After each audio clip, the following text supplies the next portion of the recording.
redraft and where these guys are going and who are the big dead zone landmines there. Also with that discussion of what else you want to do and what the trade-offs truly are in redraft, and then moving kind of back and tying it in at the end with best ball.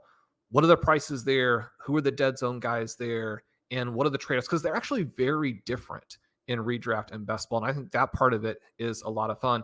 But Ben, you were going through a lot of redraft related thoughts there. So I kind of want to stick with that and think through these teams as you get into your first FFPC Fantasy Pros draft, as you get into your first Apex drafts, as you get into your first home league drafts. One of the things that you and I had a lot of fun with last year was writing up our separate but similar ideas for how to play home leagues. And I think, again, because of the backs we kind of mentioned at the top that we were recommending, those generally went very well. You and I were fortunate enough to be in the mix on the final day in the FFPC main event. We're gonna try again. We're gonna try and push through in 2024 and take down that title. But my question for you would be to kind of start it off, and you know, Ben, I want to give this a controversial title for people who have just clicked over to the shorts. I think we've got a very clear dead zone back going at 202. Can you give me Saquon Barkley as the prototypical dead zone back? That not only does the dead zone exist, but we're getting guys really early with that straightforward dead zone profile.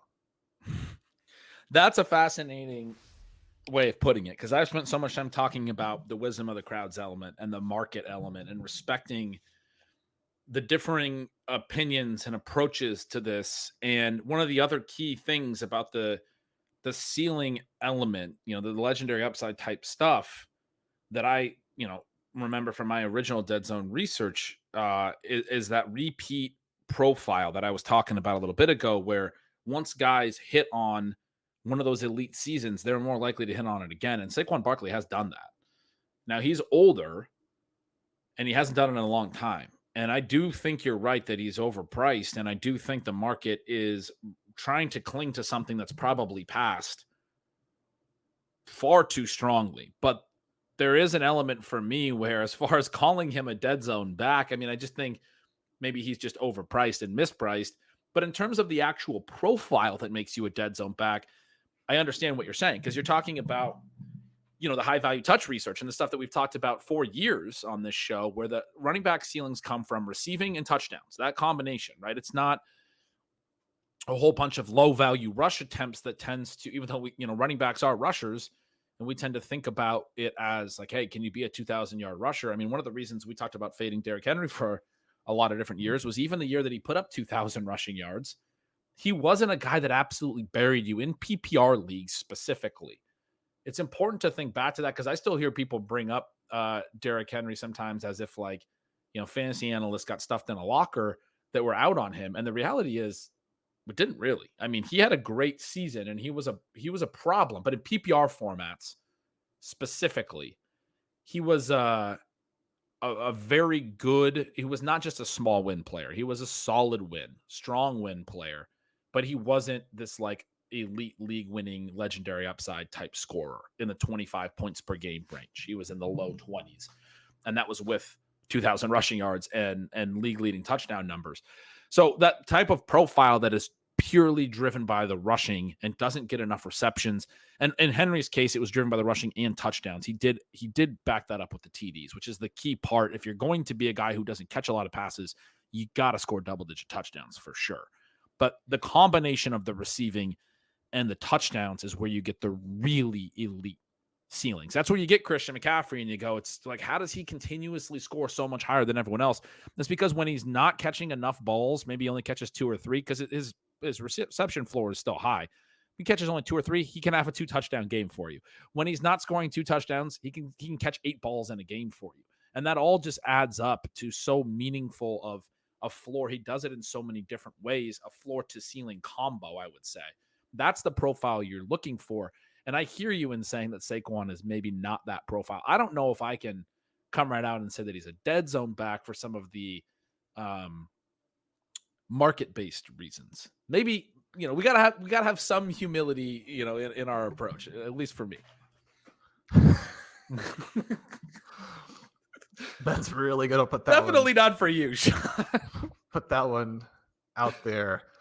We emphasize the humility all the time, but I want to throw out some of the key numbers for you with Barkley, which is that his EP profile last season, very, very similar to Josh Jacobs and Joe Mixon, two guys who are just clear-cut dead zone backs. I don't think people even really debate that kind of thing. Now, his fantasy points over expectation is not as bad as those guys, but it's not good. It was below even, right?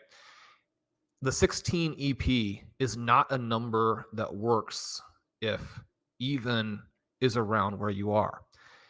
Now, I think that there's reason to believe that Saquon Barkley is going to take a jump with the Eagles. One of the things that you find if you look in our advanced team stat explorer is that the Giants were, near the very bottom in run blocking score, the Eagles near the top. Now, the Eagles have had some key losses, so we don't know it's going to be quite the same thing. But when you look even beyond the blocking, there are some big problems with Saquon Barkley. He's one of the lowest high volume backs in broken tackle percentage in back-to-back years.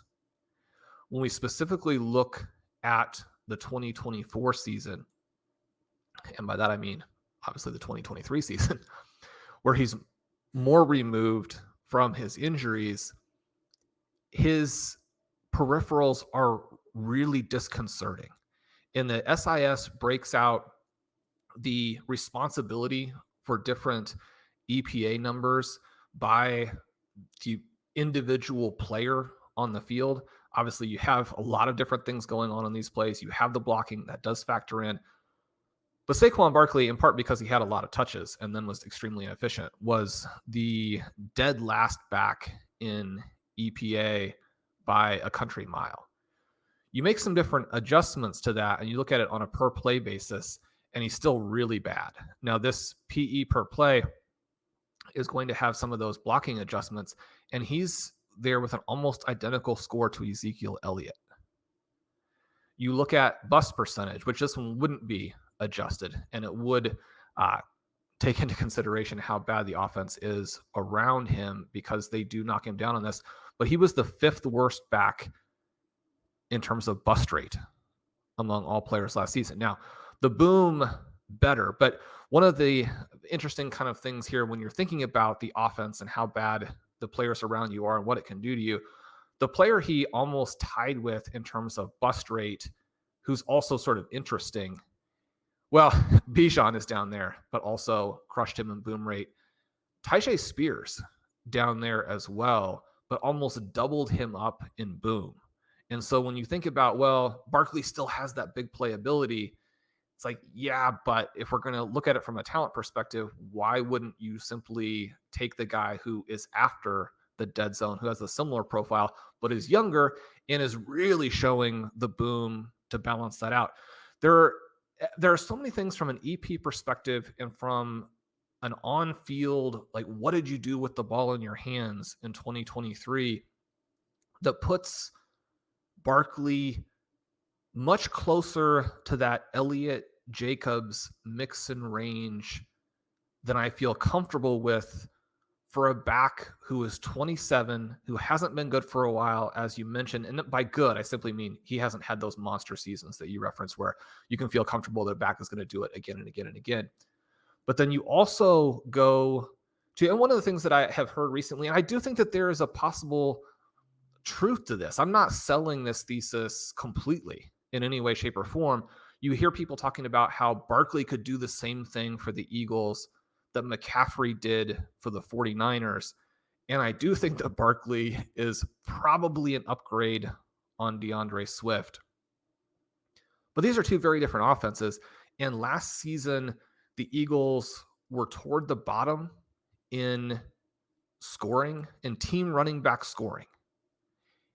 You look at, and this is something everybody knows, but to really internalize it, they're also near the bottom in receiving EP to the backs And on a per game basis, they are almost 5 full points below the Jets, who were dumping the ball off repeatedly to Breece Hall, and the Denver Broncos, which is the team that you and I are trying to relentlessly target because of that massive volume element to that Denver offense. The Eagles could change in 2023, and I think that you have to expect some evolution there. You have to expect an intentionality of designing plays and Sunday tactics around Saquon Barkley. So I think we will see some changes.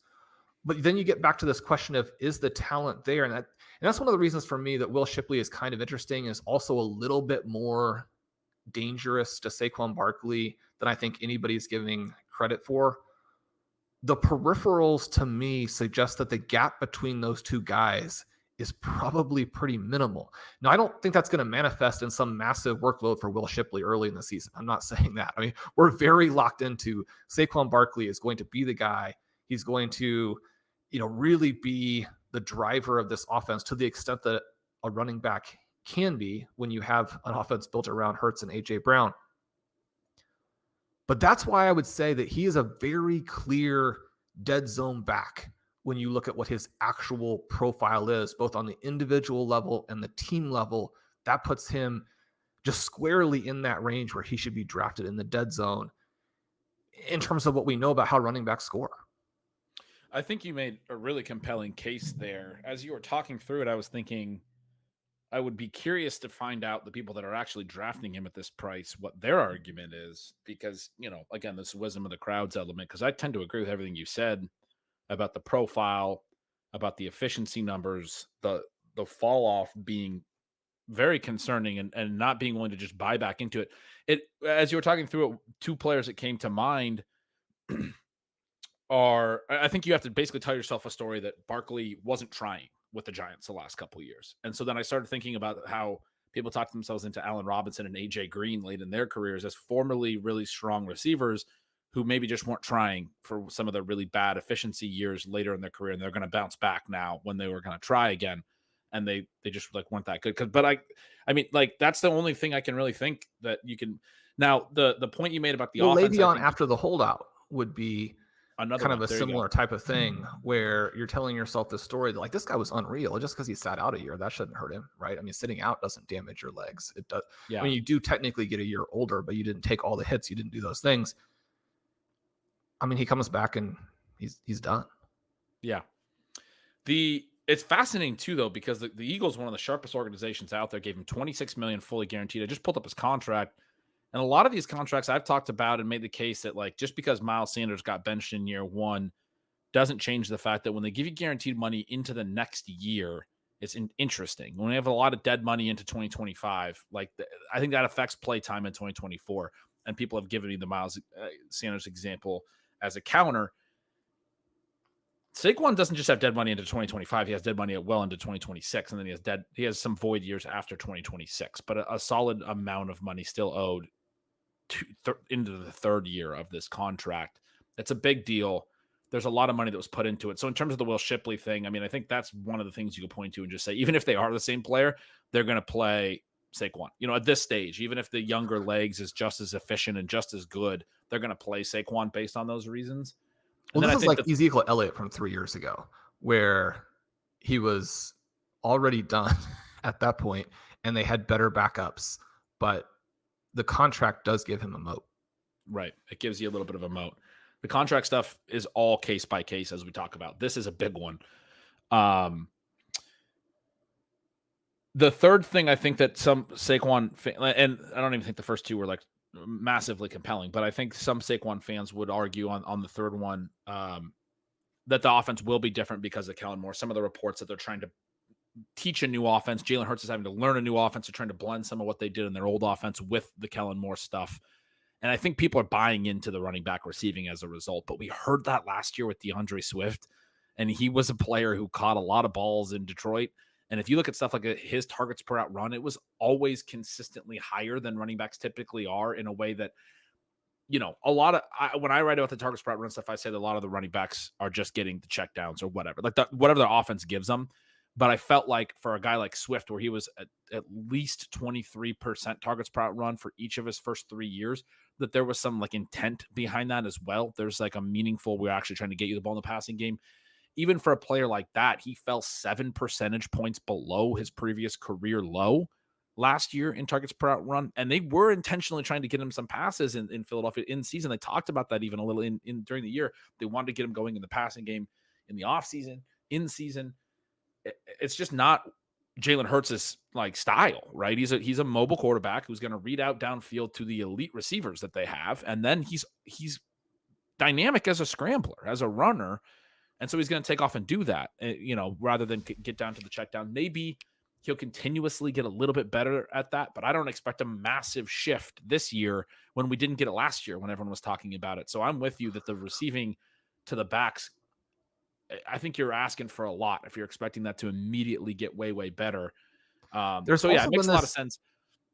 mild issue of the running back rotation, which going out and getting Saquon Barkley would seem to put a stop to.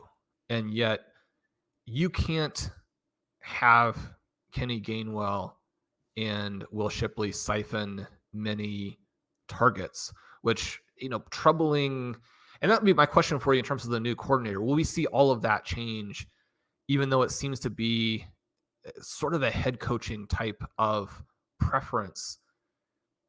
I mean, someone like a DeAndre Swift can't sustain being in an offense that isn't great in terms of receiving EP to the backs and then also lose targets to Gainwell. My concern would be that even though Barkley is very different from a name perspective, that he also faces that threat. Yeah, I would agree. I don't even like, I guess trying to make the pro Barkley case. Like I said, I'd be curious to hear what the people that are very in on Barkley would argue. But at the same time, I was sort of arguing against it as well. Like I said, you have to assume that the efficiency numbers were bad just because he wasn't trying or something like that. Didn't work out for the examples that I gave. I don't buy this Kellen Moore integrating a second offense thing. That to me is a red flag for all Eagles, frankly. Like you want to hear that they're excited, they're installing what they want to install, and everything's great. You don't want to be hearing at this time of the year, we're teaching Jalen Hurts a new offense while also trying to maintain the elements of the old offense, and we're trying to blend these two things together. That starts to be a recipe for a disaster. Do you even know what your identity is? Do you even know what you're doing? Who's in charge here? Like both Nick Sirianni and Kellen Moore are going to put in all of their elements and everything's going to be kumbaya. Like sometimes that can work, but it's being pitched in the media as if this is like a positive and it's going to be additive and we're going to have a superpower taking all the best parts of this offense and all the best parts of that offense. In my experience, when you start doing this type of stuff, it's like, it's not additive. It's like, we don't have an identity. We don't know where we're going. No one even knows what offense is the one that is in charge at the key moments. Right. And so it's actually a bit of a concern for me, way more than it would be a reason to then be buying into Saquon Barkley more than you otherwise should be. I'm certainly not using that.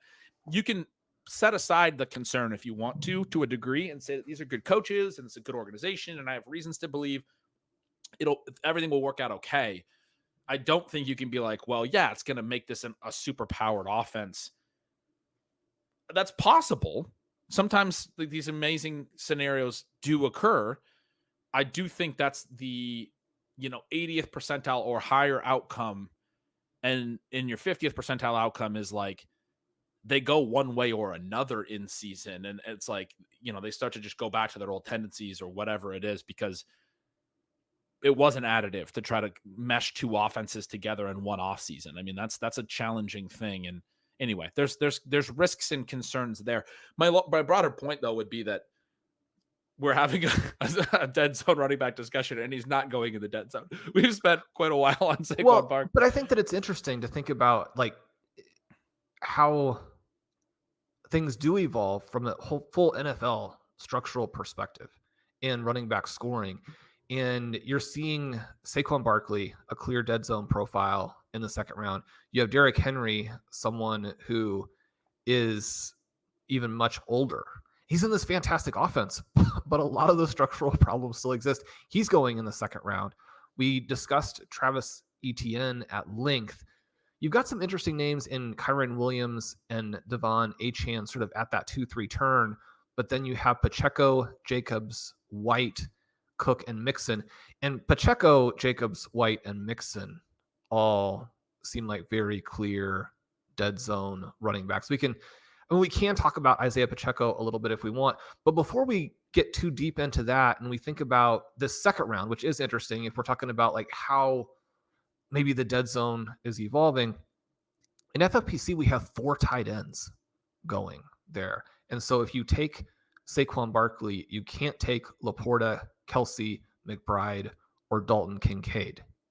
Now, not everybody's going to have that in their format as such a big difference. But when we talk about the running back dead zone and whether or not you might want to have some precision targeting of backs in the dead zone and how you want to build your team, we have to understand what are the tensions for a certain format. Now, with best ball, the big tension ends up really being that you need to have 5 to 6 dynamic receivers, and the place that you can get them is early, and that almost swamps every other consideration. In redraft, we're deciding who starts. And so we need to know what our starting lineup is and what's the best way to maximize the clear starters and what's the best way to maximize the flex positions. Because if we have an ADP shift that favors running backs at the flex positions more than it has in the past, and you're in a 2-2-2 format, right? 2 running backs, 2 wide receivers, 2 flexes. That's going to be different than a 2-3-1 like Apex is, where receivers are still going to be very important simply because you have to start one more of them. I mean, that's just fundamental in terms of how we work through.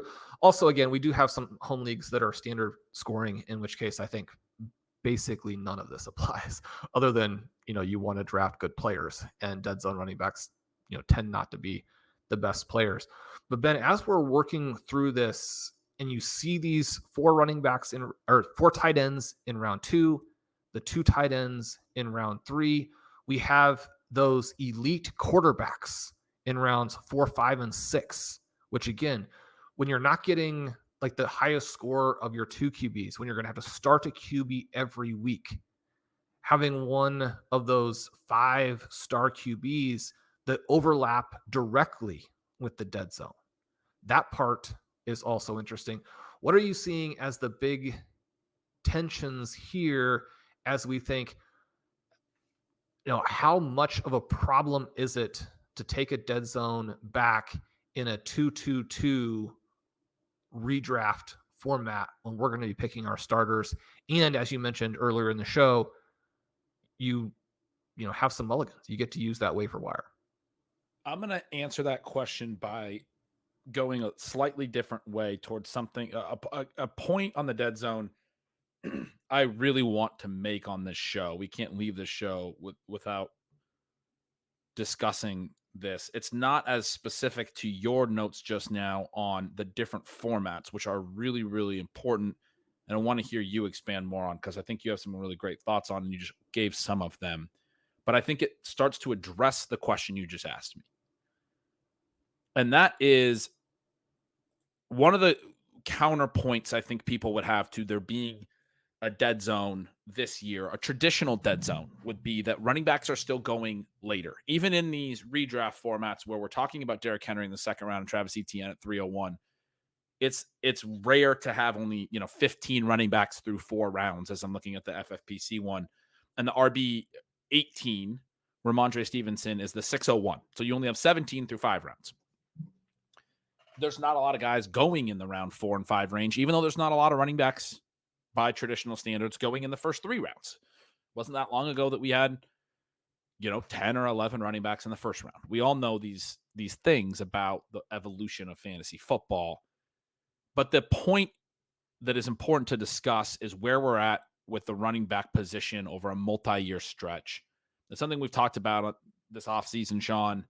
I recently went into it during a guest appearance on the Athletics pod with Robert Mays a week or so ago, that the 2019 through 2022 running back draft classes basically have not turned out any multi-year superstars other than in the first and second rounds, which is where you typically get them in the NFL draft as well, other than Breece Hall, who did have a major knee injury, which impacted why he was in the dead zone last year. So he wasn't just, immediate. Like Bijan Robinson's an example from last year's draft class of a guy who, as a rookie, was in the first round, as a second-year player in the first round. Assuming he's the player that we think he is, he's going to stay in the first round for most of his career, probably. Jahmyr Gibbs is another one, and then Jonathan Taylor is from that group as well. But there's a lot of, there's that 4-year gap where you should have players that are in their prime, in their age 23 to 27 range, included, first round picks, Clyde Edwards-Helaire and Najee Harris, that the market has told you they don't believe are good. It's included a bunch of busts from talent perspectives. It's included a bunch of busts from injury perspectives, like a J.K. Dobbins, where, and Cam Akers, who's now torn both Achilles, unfortunately, where these guys just weren't able to stay healthy enough to be that type of running back over multiple years. Some of the talent-based busts, like an A.J. Dillon was a second-round pick a few years ago. He isn't that guy. We're at a position in fantasy right now where Christian McCaffrey, who's a much older, he's, from an even earlier class, is the RB1. You have Bijan as a second-year back who's a more traditional, got drafted really high, and is going high, more traditional. Like, this is a guy that we knew was going to be a superstar fantasy running back. Even if he doesn't become it, he's being drafted like that. In terms of how the landscape is set up, we have one of those traditional dudes there. Breece Hall, Gibbs, Taylor makes sense. RB3, RB4, RB5. But Saquon's going RB6, and he comes from earlier than that window. Derrick Henry in the FFPC leagues is going RB7. He comes from earlier than that window. In fact, from the draft class with Ezekiel Elliott, that's how long, and we've thought Ezekiel Elliott was over the hill for 5 years. And then it's Kyron Williams, who was a very late draft pick, didn't play a lot as a rookie, banged up, questions about his athleticism and long-term ability to be a long-term superstar, but is in a really great setup and had a really great year last year. They drafted a backup that people are worried could just take his job, which is rare for a second-round running back in fantasy, and yet he's still going that high. Travis Etienne is going RB9, Devon Achane RB10. These are exciting efficiency profiles that do actually bring something from the collegiate element. There was at least some draft capital, in Achane's case a little bit less. They're probably not the exact same case, right? They're different types of players. Achane's another one, kind of like Kyron, where being elevated by the situation, when you think the situation can elevate the running back points, and is a really great fit for what he is. But there's also, I think, market forces pushing his price down based on the fact that they don't think he can actually be a workhorse, which, Etienne's not facing as much of that. Etienne, there's some concern about how much he can work, but is the expected clear RB1 in his offense. A little bit of a different conversation. But the point I'm trying to make is, when I first did the dead zone running back research, I was looking at it from an RB blank perspective. And my very first work, I remember this, on this was like research done before writing about this concept, was that, like, sort of on my own, was that I didn't want to be drafting running backs in the RB20 to RB30 range. And the way that I've often talked about that is it was typically, especially 10 years ago, the lead back. Because like, if you thought like, it's hard to explain now, but 10 years ago or 15 years ago, you basically had the first 32 running backs were the lead back for the 32 NFL teams. You didn't have the second running back on a team go before the first back on a different team. It just sort of didn't happen. And so it was the first 20 or so lead backs were the ones that we thought were good. And then the next 10 or 12, maybe there was 2 teams where their lead back was going a little bit deeper, but the next 10, RB20 to RB30, was like that bottom third lead back, right? The bottom third teams, there's 32 teams. So whatever, team 28 lead back. And so the market was basically saying, we don't actually trust these lead backs. We don't trust this projection, but this is where they're going to go. We're going to elevate them, etc. So that was the initial research. The only reason I bring that up is to say that the actual dead zone stuff, when I wrote it up originally, and when other people have done research in it, doesn't actually show that to be the best way to find this trend, because it does fluctuate year to year, whether the dead zone starts at RB20 or RB15 or RB10. It's better to look at it from a round perspective, because some periods of time, we have more running backs that we trust early, and some periods of time we have less. And now that's also impacted by the fact that over time, there are fewer running backs going high, period. So there's two different trends. There's a fantasy players are not trusting running backs early. That's just going one direction. As time goes on, we're trusting fewer and fewer elite running backs to draft in the early rounds. We understand there's risk there. That's one trend. Then the second trend is, in addition to that downward trend of running backs being drafted early, some fluctuation year to year. About 10 years ago, you would have to have had a higher baseline for how many running backs might actually go in the first couple rounds. Now you'd have a lower baseline, but there's still fluctuations within that based on how many running back profiles drafters actually want to trust. And my argument would be that in 2024, you talked about the forces that are there. The reason that Saquon Barkley, who you've, I think, convincingly argued is a dead zone back or profile, is going in round 2. The reason that Derrick Henry, who in early drafts was a round 4 pick over at Underdog, has risen into round 2 on these full PPR sites, is that there's no pressure in terms of the RB6, RB7, RB8, RB9, RB10 compared to typical years. It is weaker than ever to be a back end RB, single digit RB in ADP, or a high teens RB, RB13, RB12, RB11, whatever it is. Those profiles, nobody wants to buy into those profiles for a lot of reasons. I just talked through a few of them with like a Kyron, right? Like there's some injury stuff and people immediately were out on Kyron. They didn't trust the profile anyway, right? People will fight through injury concerns with players that they really want to believe are super talented and are long-term superstars. As soon as Kyron's foot thing came up, it was like, well, we don't even necessarily know if this guy's that explosive anyway. So we're just going to stop drafting him in the second round. He's going, I've been taking him at like pick 34 on Underdog this week, Sean, where he's just like almost at the 3-4 turn. The point I'm trying to drive home is that in 2024, yes, the running backs are going lower. I don't believe that means that there's no dead zone. I believe you also have to consider that there are more backfields across the 32 teams that drafters are just not confident in the lead now than ever. And, I wrote about this a week or so ago and said that there's this, the biggest reason that zero RB would smash is hiding in plain sight was the name of the piece. The point of what was hiding in plain sight is how few are going in the first few rounds drives home the number of ambiguous backfields there are, the number of lead backs that drafters don't buy into. And I go back to, Damian Pierce last year and Cam Akers as two that drafters could have been more in on, but they were telling you they weren't in on. And those guys got displaced without injury.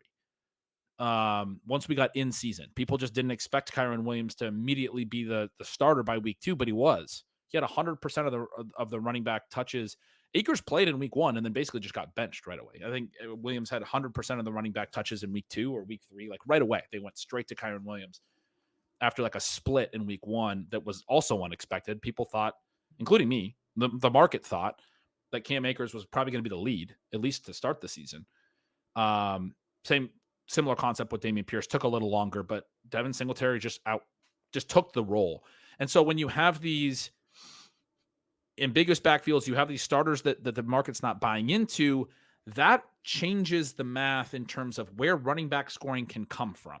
Now, Sean, we've talked about some of those early profiles, Christian McCaffrey, Bijan, Breece Hall. If those guys have legendary ceilings, like we know that they can, that matters. I want to have exposure to the potential of that happening. But when you start talking about why the dead zone exists, the reason is it's replaceable production when there's also production late. One of the things that happened last year, and last year was similar to this year in terms of the number of ambiguous backfields and those things, is part of the reason that like a Rachaad White, pretty good season, it was impactful, but it wasn't maybe quite as impactful, was because you had Raheem Mostert in the double-digit round scoring 20 touchdowns, and you had Kyron Williams the very end of drafts or off waivers in redraft leagues having a monster season. And so, yeah, Rachaad White was still a good pick where he went. But if you built in a different way and you added other players in that range and then were able to get into Mostert or Kyron later, one of the things we talk about with zero RB is that you actually get more swings at finding this year's Raheem Mostert or Kyron Williams. When you push all your running back picks to the double-digit rounds, you take 6 of them in the double-digit rounds, you're more likely then to have one of them be the guy who is the Raheem Mostert this year or what have you. But I feel very confident that the idea that 0RB or 0RB adjacent hero RB, whatever you want to call it, but the dead zone, avoid early running back depth, avoid the dead zone. The reason I think that strategy will work this year is I do think there will be a lot of running back scoring from late because we don't have right now enough elite running backs that people are actually even buying into. I would argue, again, the reason that Barkley and Henry and those guys are going where they are is proof of that. And so, yeah, there's a sort of multiple factors that are creating a different dead zone this year, and yet it isn't telling you any different, I think, than what the dead zones in the past told you, which is we don't trust these backs to have elite ceilings. And then because there are so many offenses that are doing that or that are structured that way. I mean, we've talked to Sean about some of these teams where like Zach Moss and Chase Brown, like you're telling me that like both of the Bengals backs are that good of an offense. It's expected to be one of the top 5 in total points scored this year based on look ahead lines. None of their running backs, period, are going until round 8. Like you're telling me you don't have to pay dead zone prices, even in, the FFPC redraft stuff that I'm looking at here. Zach Moss is going at 803, and then Chase Brown's in the 10th. Like, even if you're not with us that Chase Brown's the way to play that and you're really into Zach Moss, like one of those Bengals backs is going to score points is the idea. And then, beyond the obvious that there's no Bengals going until that range, there are other ambiguous situations that are going to hit. There's no Broncos back going until the 9th round, Sean. I mean, that's a backfield that we think the pie is going to be very high. But just also the situations where, if Kendre Miller's right, if Marshawn Lloyd's right, if Kamani Vidal's right, if these guys come up from the double-digit rounds and become the biggest scorer in their backfields, if Bucky Irving in any way displaces Rachaad White, which I know some people are scoffing at right now, but I think they would have scoffed at the idea that Dameon Pierce would lose his role to Devin Singletary at this time last year. It can happen, and I think there's enough uncertainty and enough lack of buy-in from the high-end running backs this year that it's going to happen somewhere. It would be very improbable for all of our projected lead backs right now that nobody really wants to buy into to actually be the lead backs all season.